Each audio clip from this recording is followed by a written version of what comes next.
আসসালামু আলাইকুম। আশা করি আপনারা সবাই ভালো আছেন। আইটি সলিউশনস ফর স্টুডেন্টস চ্যানেলের পক্ষ থেকে আপনাদেরকে জানাই স্বাগতম।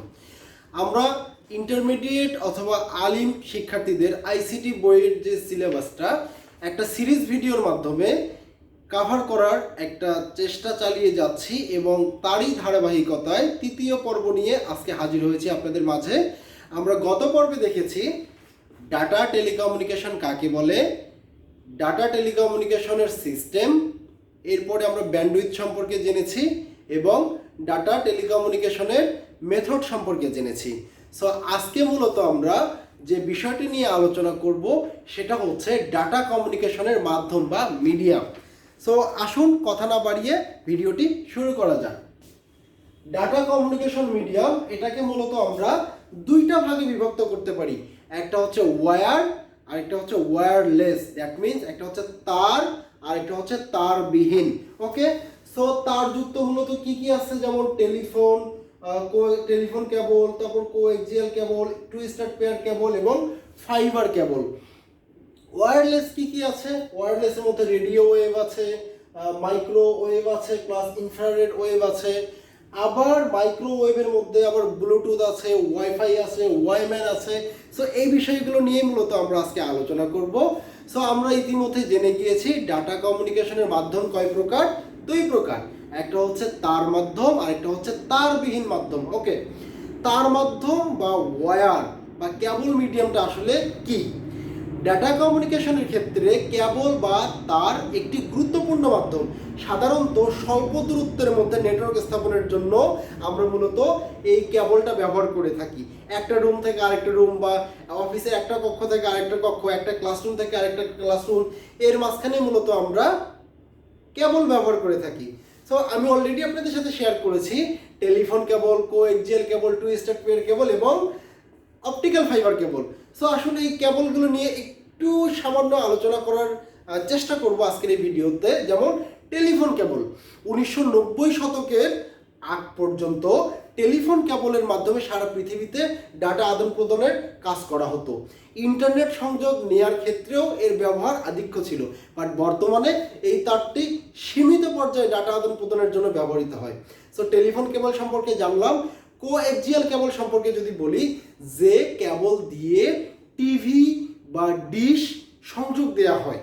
নর্মালি আমরা সবাই ডিশ লাইন ব্যবহার করি আমাদের বাসায়। সো ডিশ লাইনের যে কেবলটা নর্মালি অন্যান্য কেবলের থেকে কিন্তু সেটা সম্পূর্ণ আলাদা। সো আমরা আসলে বুঝতে পারলাম যে কোএক্সিয়াল কেবলটা আসলে কি। ডিশ লাইনে যে কেবলটা ব্যবহার করা হয় ওটাই মূলত কোএক্সিয়াল কেবল। ওকে, সো টুইস্টেড পেয়ার কেবলটা আসলে কি? দুটি পরিবাহী তামা বা অ্যালুমিনিয়ামের তারকেই মূলত একই অক্ষে পরস্পর সুষমভাবে পেঁচিয়ে যে ধরনের কেবল তৈরি করা হয় তাকে মূলত টুইস্টেড পেয়ার কেবল বলে।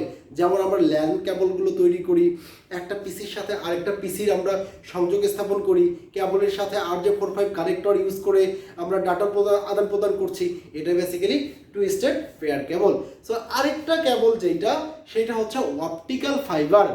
এটা বেসিক্যালি সিলিকা, কাঁচ অথবা প্লাস্টিকের এক ধরনের পাতলা স্বচ্ছ এক ধরনের সুতার মতো বা সুতা দিয়ে তৈরি যে কেবল বা যে মাধ্যম, যেটা হচ্ছে আপনার আলোর গতিতে খুবই দ্রুত ডাটা আদান প্রদান করে।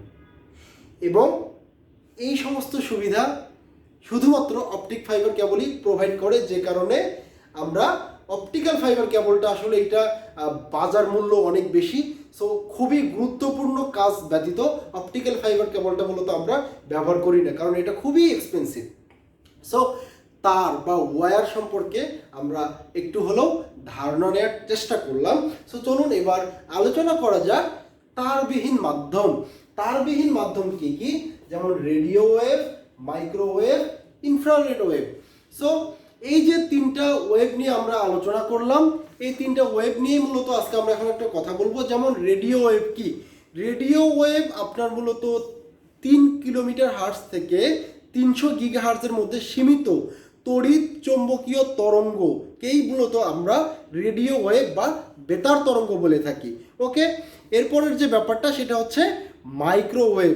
এটা হচ্ছে আপনার 300 মিলিহার্টজ থেকে 300 মিটার হার্টজ থেকে 300 গিগাহার্টজ এর মধ্যে সীমিত তড়িৎ চৌম্বকীয় তরঙ্গকেই মূলত মাইক্রোওয়েভ তরঙ্গ বলা হয়। আবার এই মাইক্রোওয়েভ তরঙ্গটা আবার হচ্ছে দুই প্রকার, একটা হচ্ছে টেরেস্ট্রিয়াল মাইক্রোওয়েভ, আরেকটা হচ্ছে স্যাটেলাইট মাইক্রোওয়েভ। আরেকটা যে বিষয় থাকলো সেটা হচ্ছে ইনফ্রারেড ওয়েভ। ইনফ্রারেড ওয়েভটা আসলে কি?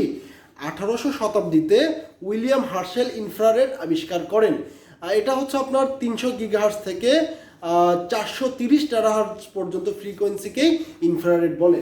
সো আমরা আসলে জানলাম আজকের ক্লাসে টেলিকমিউনিকেশনের যে মিডিয়াম, একটা হচ্ছে ওয়্যার আর একটা হচ্ছে ওয়্যারলেস। ওয়্যারের মধ্যে telephone, coaxial cable, twisted pair cable, fibre optic cable, আর ওয়্যারলেসের মধ্যে radio wave, microwave, infrared wave. এখন আমরা যে বিষয়টা নিয়ে আলোচনা করব সেটা হচ্ছে মাইক্রোওয়েভ। মাইক্রোওয়েভটাকে আমরা আবার তিনটা ভাগে বিভক্ত করতে পারি। একটা হচ্ছে ব্লুটুথ। আমরা যারা 2014 সাল থেকে 2015 সাল বা 16 সাল যারা মোবাইল ব্যবহার করতাম, আমরা একটা ছবি, একটা গান আমরা কিন্তু ব্লুটুথের মাধ্যমে আমরা আদান প্রদান করতাম। আমরা একটা ডিভাইস থেকে আরেকটা ডিভাইসে প্রেরণ করতাম। সো আমরা যারা 14-15 সাল বা 16-17 সালে আমরা যারা মোবাইল ব্যবহার করতাম, ব্লুটুথের সাথে আমরা আসলে তারা পরিচিত। এবং পরবর্তীতে যদি আমি ওয়াইফাইয়ের কথা বলি, এই মুহূর্তে আমাদের বাংলাদেশের ম্যাক্সিমাম জেলা শহরে ওয়াইফাই প্রচলিত আছে। আমরা বাসা বাড়িতে আইএসপির কাছ থেকে ইন্টারনেট নিচ্ছি। ইন্টারনেট নেওয়ার পর সেটা বেসিক্যালি আমাদের রাউটারে ব্যান্ডউইথটা আসছে, রাউটার থেকে ওয়াইফাই ইউজ করে আমরা ইন্টারনেট অ্যাক্সেস করছি। এটা হচ্ছে একটা অফিস কেন্দ্রিক বা এটা একটা বাসা বাড়ি কেন্দ্রিক, এটা একটা বিজনেসের একটা ফ্লোর কেন্দ্রিক হতে পারে।